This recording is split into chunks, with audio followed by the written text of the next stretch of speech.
Hi everyone, my name is Esredu, the man with the deepest voice. Have you ever asked yourself how to effortlessly defend yourself in an argument? Let's not talk, my ladies and gentlemen. We are here to watch a particular piece on that. So please sit back, relax, and let's enjoy this particular piece. Let's go! We've all found ourselves in conversation and felt attacked. Like, we started off talking about one thing, and then the other person twisted our words, and before we knew it, we lost our cool, lost respect in their eyes, and maybe even acted like a jerk. Now, I don't normally do the same person twice in a row, but this interview between Cathy Newman and Jordan Peterson was just too interesting of an opportunity to discuss how you can handle someone who uses subtle conversational tricks to bully you into looking dumb. So in this video, you're going to see firsthand some of the most common tricks that people might be using on you, and you're also going to learn how to reverse those so that you can walk out of a kind of aggressive situation having earned more respect than you had going in. So first off, to stop a conversational bully, you have to realize what's going on before it's too late. Now, typically a person will reveal their aggressive attitude early on with their tone of voice and their word choice, kind of like this. But it's not, I wasn't specifically aiming this message at young men to begin with. It just kind of turned out that way. And it's mostly, you admit, it's mostly men listening. In this case, Cathy is indicating very clearly that she thinks Jordan has done something wrong. Otherwise, why would she use the word admit? She makes her stance clear a moment later when she implies that he should be bothered for being divisive. Just watch. Does it bother you that your audience is predominantly male? Isn't that a bit divisive? The point here is that even when they're being passive-aggressive, people will often indicate that they're about to attack you before they actually do. So if you hear someone say something like, well, what do you have to say for yourself? Be prepared. That person thinks that you've done something wrong and you need to be very careful what you say next. Not because you did do something wrong, but because a conversational bully may be trying to trap you into saying something that you disagree with so that they can attack that straw man. And the first way that this often happens is called the "so you're saying" trap. Here's what it looks like. So you're saying women have some sort of duty to sort of help fix the crisis of masculinity? Women want to dominate. Is that what you're saying? No, right, so you're saying that anyone who believes in equality, whether you call them feminists, call them whatever you want to call them, should basically give up because it ain't going to happen. Let me just get this straight. You're saying that we should organise our societies along the lines of the lobsters. The general pattern here is that someone says, so you're saying, and then proceeds to oversimplify or mischaracterize what you actually said. I won't spend too long here because it's very easy to spot and it's rather simple to avoid and get around by saying, well, actually what I was saying is, and then repeat yourself. Along the lines of the lobsters. I'm saying that it's inevitable that there will be continuity in the way that animals and human beings organize their structures. But there's a much sneakier way that people may mischaracterize your beliefs and then attack them.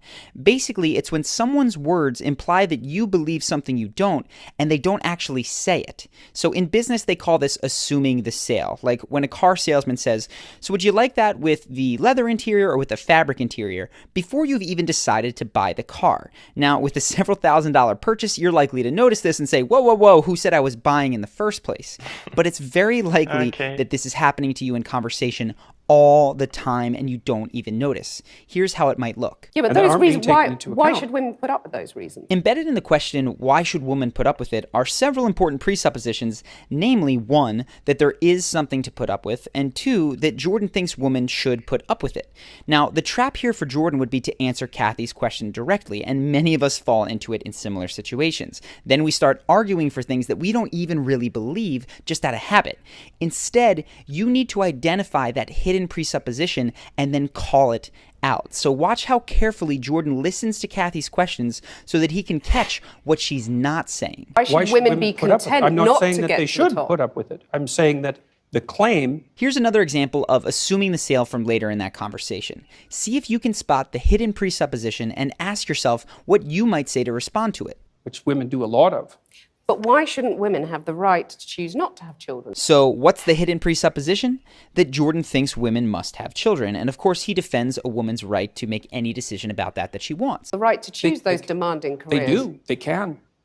Yeah, that's fine. But you're saying that makes them unhappy. Here's one more example. See if you can spot the hidden presupposition here. So you're not going to say to your followers now, quit the abuse, quit the anger. Did you catch it?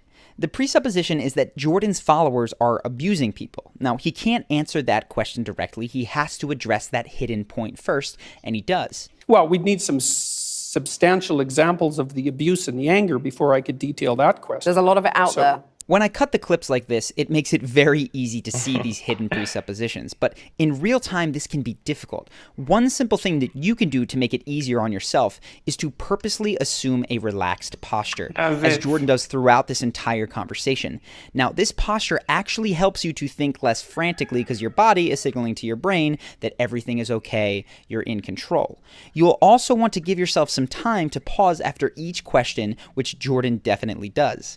In addition, you're going to want to study up on frames and frame games because there's clearly a whole level of conversation that is going on behind the words. Now, I've talked about this in other videos, specifically the one on Tyrion Lannister from Game of Thrones, and I'll leave a link to that in the description if you want to check it out.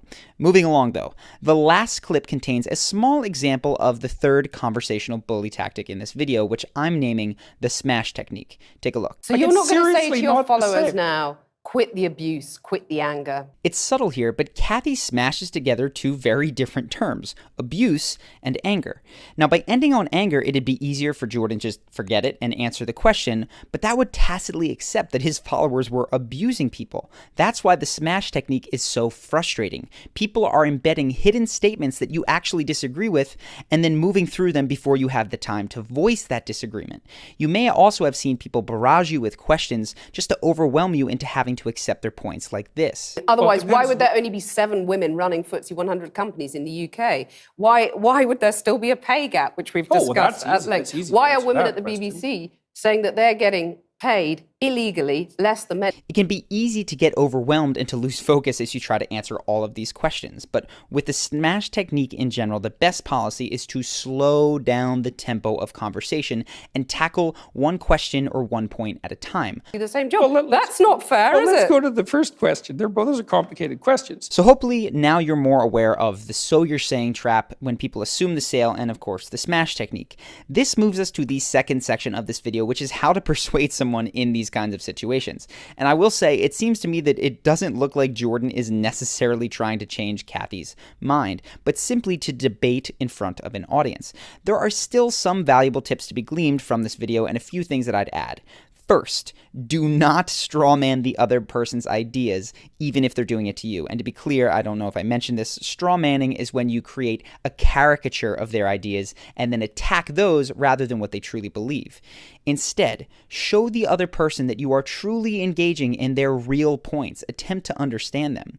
And sometimes this means that you have to ask them to repeat themselves so that you can. Seven women, repeat that one. There's 7 women running the top FTSE 100 companies in the UK. Okay. Well, the first question might be... After you've made an honest attempt to understand them, you need to make sure that they can understand you, which is necessary for persuasion. And to do that, you often have to use visual imagery. For instance, here's a very abstract point without any images that Jordan makes. That it's inevitable that there will be continuity in the way that animals and human beings organize their structures. It's absolutely inevitable. And there is 1/3 of a billion years of evolutionary history behind that. Now, maybe you can understand that, but it kind of lacks any emotional oomph. But notice how the addition of a concrete example makes that 1/3 of a billion years just feel different. Right, that's so long that 1/3 of a billion years ago, there weren't even trees. It's a long time. So adding concrete examples, especially ones that people can easily imagine, is a smart, persuasive move. And lastly, when you're arguing, oftentimes the best way to get someone to change their position is not by changing their mind, but by gently showing them that they're already agreeing with you. I talk about this in the frame video, but here's an example from this interview. Why should your right to freedom of speech trump a trans person's right not to be offended? Because in order to be able to think, you have to risk being offensive. I mean, look at the conversation we're having right now. You know, like you're certainly willing to risk offending me in the pursuit of truth. Why should you have the right to do that? It's been rather uncomfortable. This is huge. Jordan is no longer arguing that her point is wrong. He's arguing that she already agrees with him. Her behavior and her previous statements demonstrate that she cares more about free speech than not offending people.